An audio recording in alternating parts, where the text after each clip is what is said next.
Oi, Eliane, bom dia. Oi, bom dia, Raíssen, Carolina, ouvintes. Bom dia, Eliane. Bom, queria que você pensasse aqui o que de mais importante já se tem notícia dessa fala, né, de Freire Gomes, o general Marco Antônio Freire Gomes, ex-comandante do Exército, colocando o ex-presidente no centro de algumas articulações golpistas para anular o resultado das eleições de 2022, em depoimento prestado à Polícia Federal em 1º de março. O que você pontua de mais importante para a gente? Pois é, esse depoimento teve quase 9 horas, né? É um depoimento considerado decisivo para a implicação do presidente Jair Bolsonaro, na época, presidente Jair Bolsonaro, na articulação do golpe. Não era uma coisa que alguém pensava, levava para ele, o assessor, né, voluntarioso que levava. Não. Né, segundo o Freire Gomes, o Bolsonaro não apenas se reuniu uma vez, mas várias vezes com os comandantes militares do Exército, da Marinha e da Aeronáutica para discutir golpe. Né? Houve também reuniões do então ministro da Defesa, que é também um general de 4 estrelas, o general Paulo Sérgio Nogueira, com os comandantes para discutir o golpe. O Freire Gomes contou à Polícia Federal, ou confirmou à Polícia Federal, que o Bolsonaro apresentou uma minuta de golpe, dizendo que, por enquanto, estava estudando e quando tivesse os termos mais decididos, definidos, chamaria de volta para eles autorizarem, enfim, para eles compactuarem com aquilo tudo. Essas minutas de golpe previam o quê?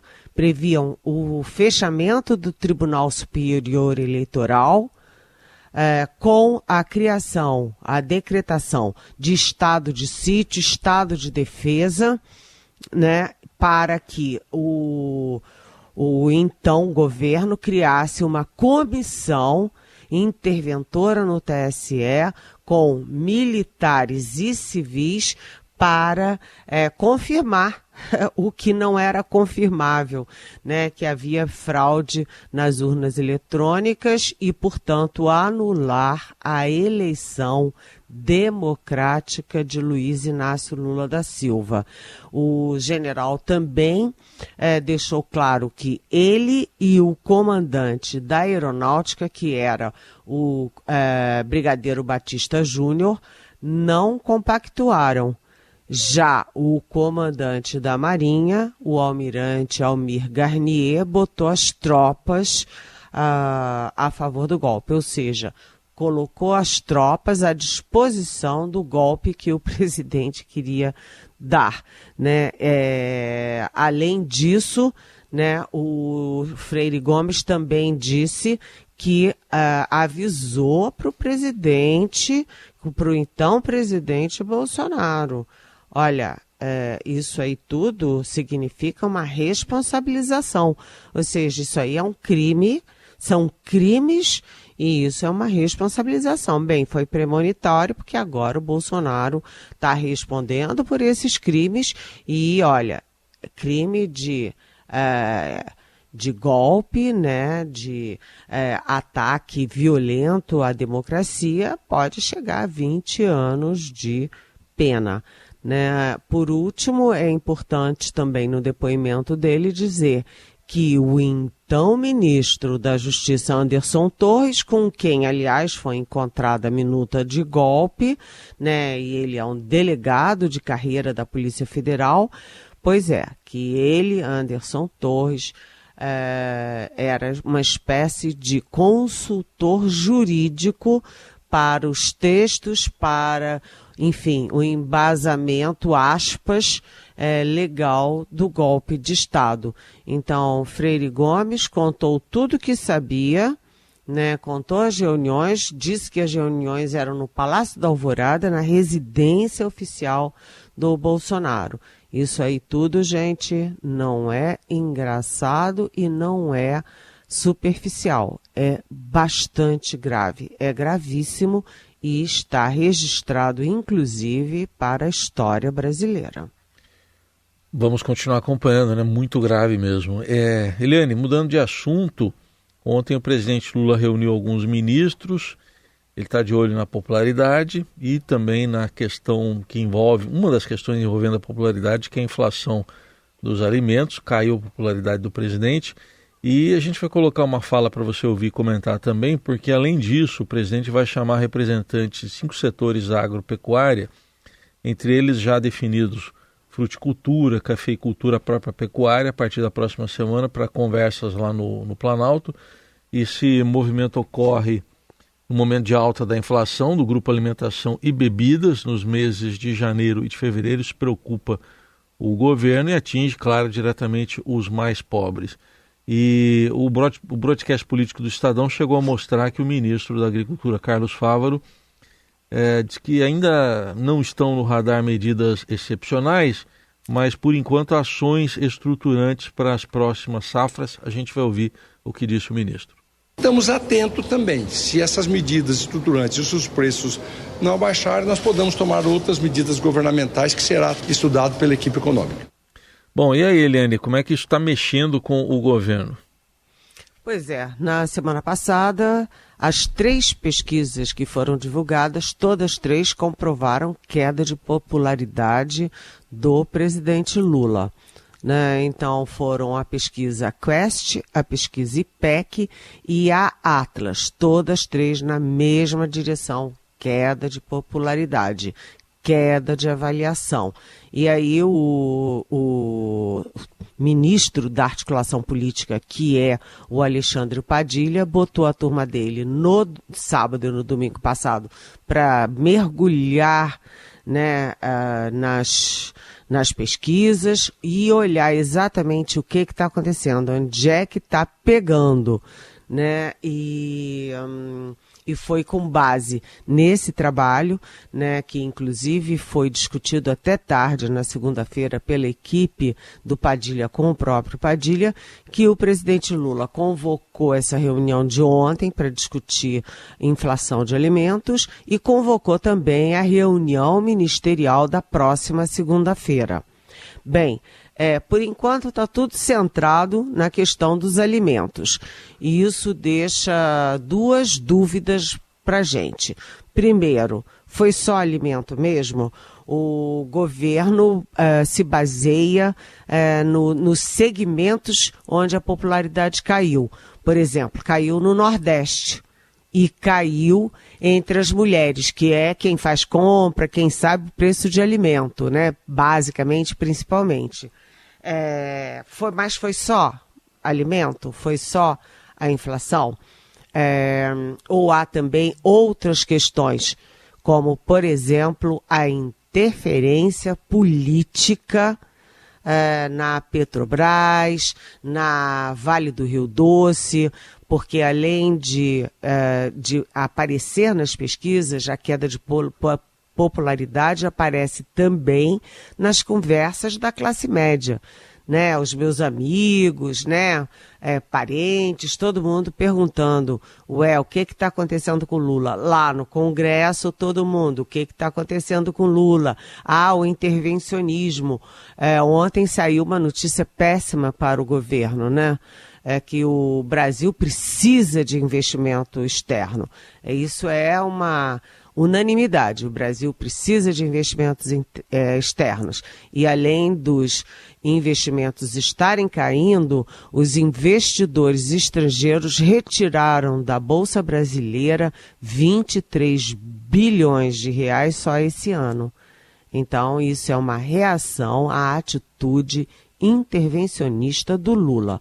Bem, a terceira questão que fica, a terceira dúvida é: o que o ministro quis dizer com essa frase, muito bem pensada, aliás, pela nossa Laís, nossa produtora, no programa de hoje?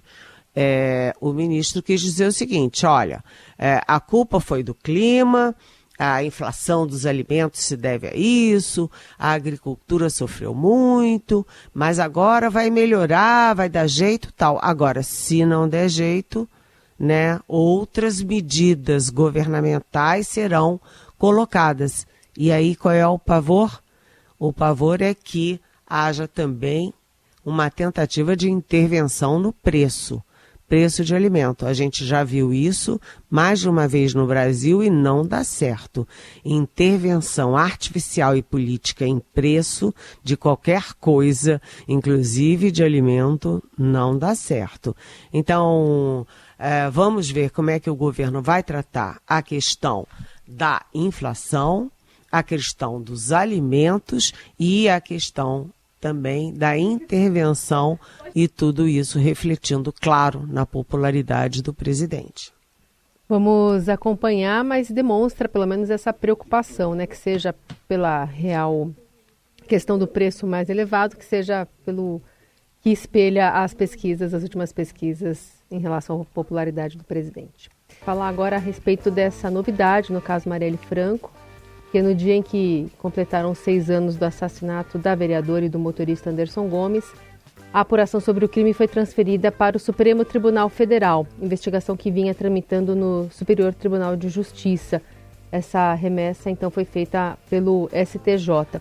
E aí, Eliane, já tem algumas confirmações de que quem deve relatar essas investigações é o ministro Alexandre de Moraes.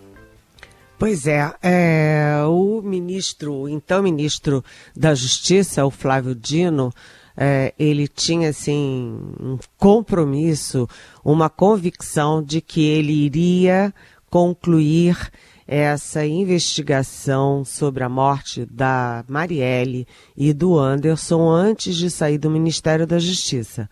Tanto que ele empurrou o quanto pôde para ficar no Ministério e deixar isso resolvido, mas não conseguiu. É muito complexo, né? Essa investigação já envolveu tanta gente, já passou por governadores, secretários de segurança, diretores da Polícia Federal, das polícias locais.